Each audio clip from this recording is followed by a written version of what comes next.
Good morning, everyone, or good evening, depending on what time you're watching me. It's morning somewhere in the world. Um, Today we are concluding our study of Second Kings. So let's get right into today's message. Before I start reading Second Kings, I'm actually going to read Psalms 137. So by the time we get to Second Kings, the end of the book, um, Israel is taken into captivity by Babylon and another country. So let's read and find out what happened. Psalms 137 pretty much summarizes what happens to Israel by the end of Second Kings, and it reads, "By the rivers of Babylon, there we sat down, yea, we wept when we remembered Zion. We hanged our harps upon the willows in the midst thereof. For there they that carried us away captive required of us a song, and they that wasted us required of us mirth, saying, Sing us one of the songs of Zion. How shall we sing the Lord's song in a strange land? If I forget thee, O Jerusalem, let my right hand forget her coming. If I do not remember thee, let my tongue cleave to the roof of my mouth, if I prefer not Jerusalem above my chief joy. Remember, O Lord, the children of Edom in the day of Jerusalem, who said, raise it, even to the foundation thereof." Where there were a couple of words that I didn't know, so I looked them up. So I wanted to find out, like, geographically where Edom was or the history of Edom. So I checked on that and found out that Edom or Edomites are the descendants of Esau. Well, Esau's the half brother of, sorry, not half brother, I meant to say twin brother of Jacob or Israel.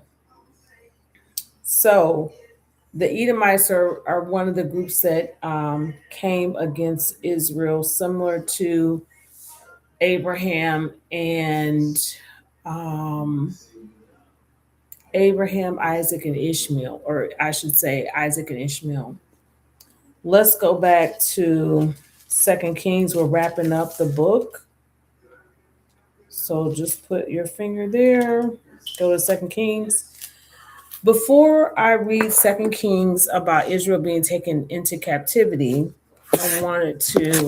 I pulled out my mom's book again. Because I hadn't done this when I started Second Kings. So I have her book here, The Way to Study the Word, or to study the word, introduction to every book in the Bible. And so for themes for Second Kings, it reads, continuous national sin, disobedience, and corruption leads to decline and defeat of Israel. Even in these times, God maintains a strong witness through his servants like Elisha. Because of the great sins, temporary repentance cannot withhold judgment. Men have earthly rulers, but God is in charge. If God can forgive wicked Manasseh, he will forgive anyone who repents. So Manasseh here, this is, I believe, Hezekiah, King Hezekiah's son. This is not the Ephraim and Manasseh that we read about in Genesis. Purposes of Second Kings: to record, one, the histories of kings in both nations. Remember, at this time, Israel was split up into two different nations. Judah was part of one nation, and all the other tribes were in another nation. At another time in the Bible, Ephraim and Manasseh, they were one part of Israel, and then the other tribes were on were the other part of Israel. The final decline of both nations and their descents into slavery. 3, the ministry of Elisha during urgent national need in Judah and Israel. 4, that God avenges the mistreatment of his prophets and servants. 5, the wicked rulers can wicked rulers can bring nations into judgment. So those are the key things I want to mention about that. Now on to 2 Kings chapter 24. And I'm going to start at verse 8. Jehoiakim was 18 years old when he began to reign, and he reigned in Jerusalem 3 months. And his mother's name was Nehushta, the daughter of uh, Elnathan of Jerusalem. And that which was evil in the sight of, and he did that which was evil in the sight of the Lord, according to all that his father had done. At that time, the servants of Nebuchadnezzar, king of Babylon, came up against Jerusalem, and the city was besieged. And Nebuchadnezzar, king of Babylon, came up against the city, and his servants did besiege it. And Jehoiakim, the king of Judah, went out to the king of Babylon, he and his mother and his servants and his princes and his officers. And the king of Babylon took him in the 8th year of his reign.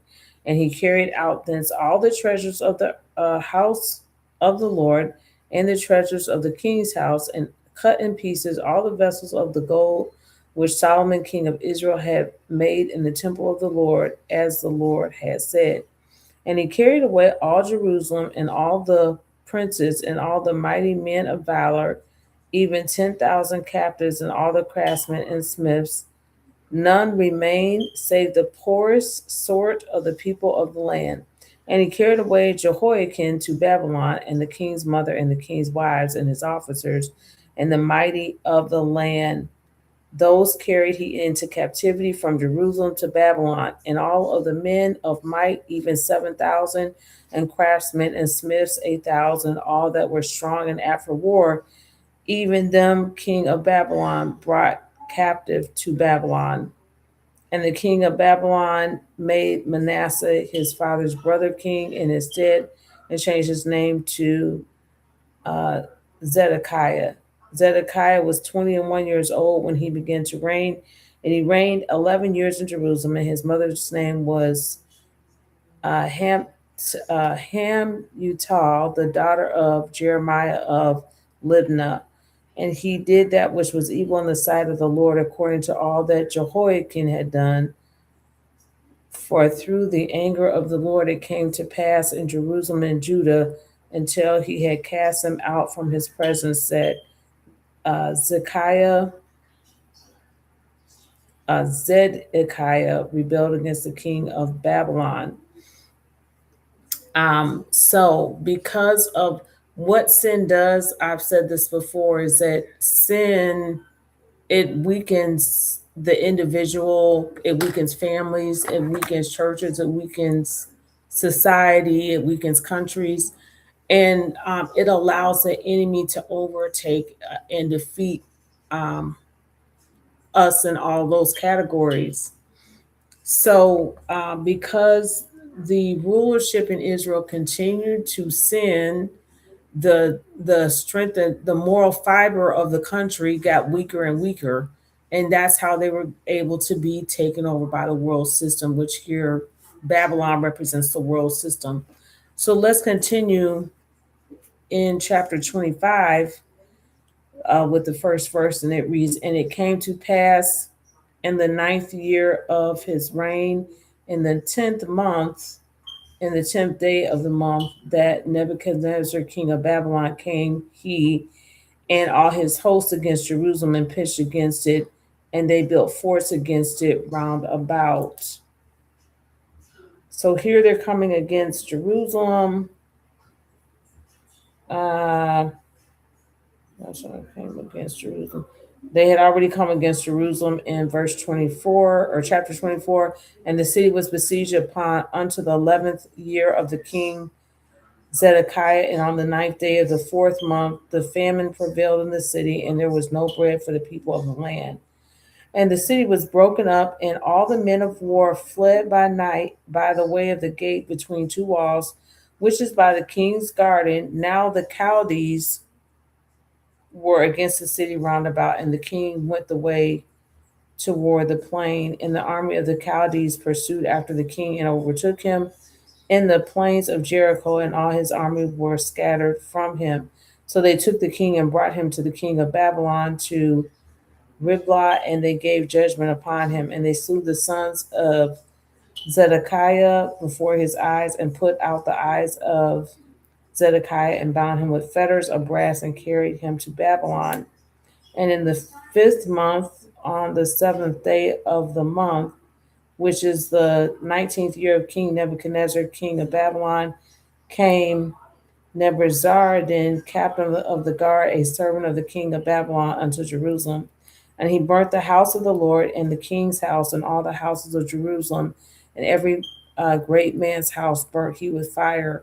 And the army of the Chaldees that were with the captain of the guard break down the walls of Jerusalem round about. Verse 11. Now the rest of the people that were left in the city and the fugitives that fell away to the king of Babylon, which the remnant of the multitude did Nebuzaradan, the captain of the guard, carry away. But the captain of the guard left of the poor of the land to be vine dressers and husbandmen. And the pillars of brass that were in the house of the Lord, and the bases, and the brazen sea that was in the house of the Lord, did the Chaldees break in pieces, and carried the brass of them to Babylon. And the pots and the shovels and the snuffers and the spoons and all the vessels of brass wherewith they ministered, they took away. And the fire pans and the bowls and such things as were of gold, in gold, and of silver, in silver, the captain of the guard took away. The 2 pillars, 1 sea, and the bases, which Solomon had made for the house of the Lord, the brass of all these vessels was without weight. The height of 1 pillar was 18 cubits, and the chapter upon it was brass. The chapiter upon it was brass, and the height of the chapiter 3 cubits, and the wreathen work and pomegranates upon the chapiter round about, all brass. And like unto these had the 2nd pillar with wreathen work. So this is how the first temple that Solomon had built was destroyed. And going back to Psalms 137, I just wanted to say that the last thing I looked up in 137 was that when the Edomites said raise up, and they spelled it RASE, raise up, raise up. That when I checked what that term meant, it actually means raise it even to the foundations thereof. That means tear it down or destroy it. So basically, Israel was totally destroyed, and the Israelites were taken into captivity here by the Babylonians. So unfortunately, 2 Kings does not end well. We'll pick up Saturday, hopefully, with 1 Chronicles. So hopefully we'll have a better ending with 1 Chronicles and 2 Chronicles than we did with 2 Kings. So I hope you all enjoyed tonight's lesson. Until Saturday, I'll see you then. Good night, everybody. Bye.